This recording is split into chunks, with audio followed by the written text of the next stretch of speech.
Switzerland has a rich and complex history that reflects its unique position at the crossroads of Europe.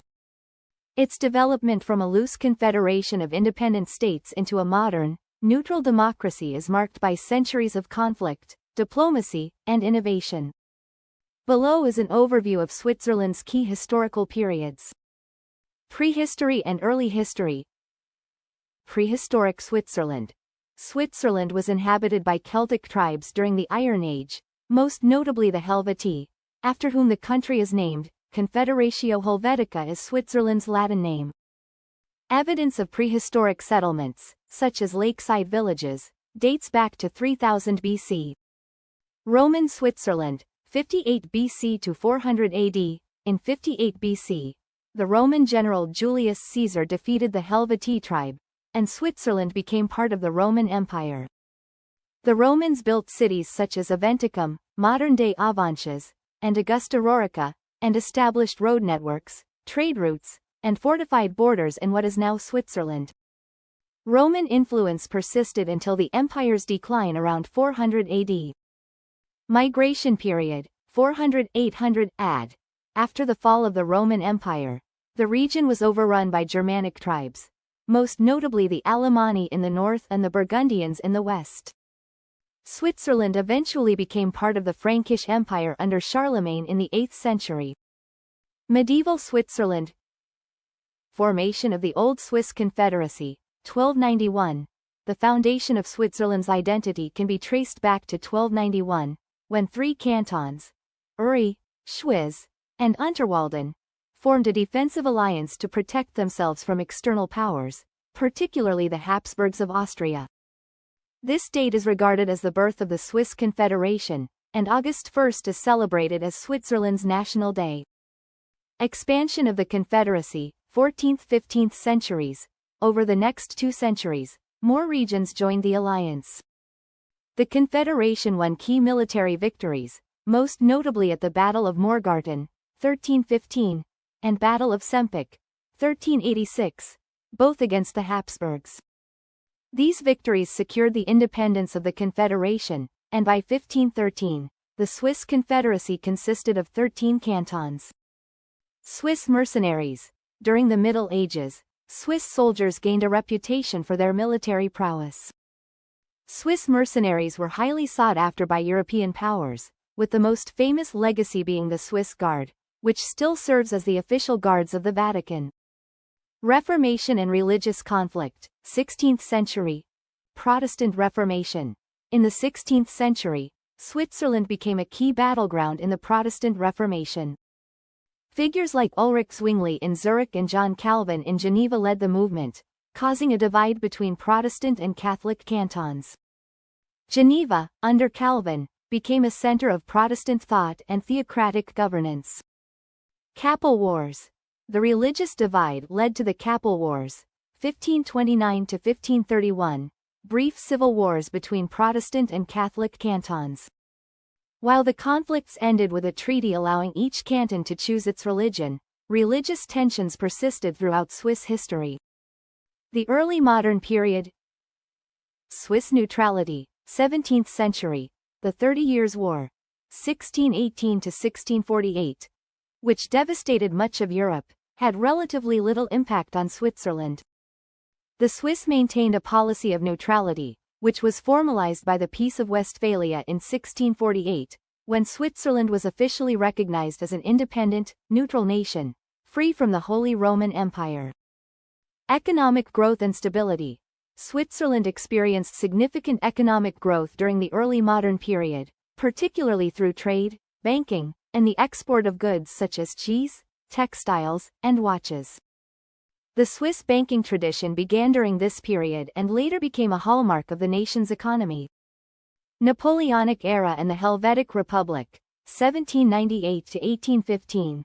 French invasion, 1798. In 1798, Napoleon Bonaparte's French forces invaded Switzerland, ending centuries of Swiss independence.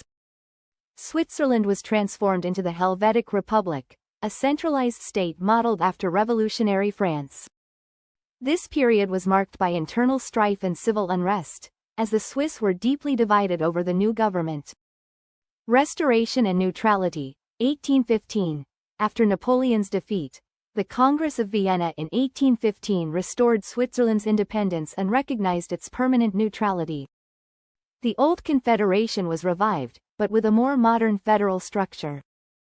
This neutrality has been a defining feature of Swiss foreign policy ever since. Modern Switzerland. Swiss federal state, 1848.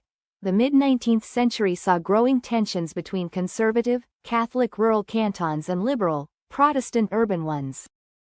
These tensions culminated in the Sonderbahn War, 1847, a brief civil war between the Catholic Sonderbahn alliance and the liberal Protestant cantons.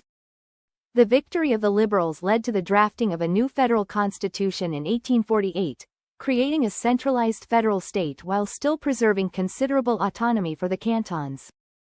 This constitution is the basis of Switzerland's current political system. Industrialization and economic growth, 19th century. Switzerland rapidly industrialized during the 19th century, with a focus on industries such as textiles, machinery, chemicals, and banking. The Swiss transportation network, including the building of major railways and tunnels like the Gotthard Tunnel, also contributed to economic growth. Swiss neutrality in world wars.